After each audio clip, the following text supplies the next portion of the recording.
I want to give you an example of the power of a great story.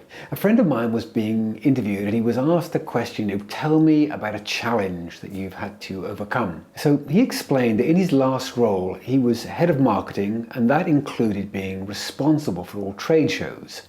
And there was a particularly big trade show that happened once a year, and you had to book a slot in the main hall very early to ensure you had a good position. But somehow the booking of the slot got missed, and the only place for my friend's company was in a tent in the car park. Now, rather than get put off by this, he demonstrated a very creative mindset, and he said to his team, let's make the tent the place to be.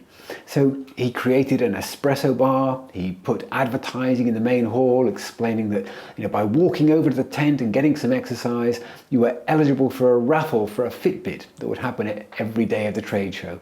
And he had various other ideas too.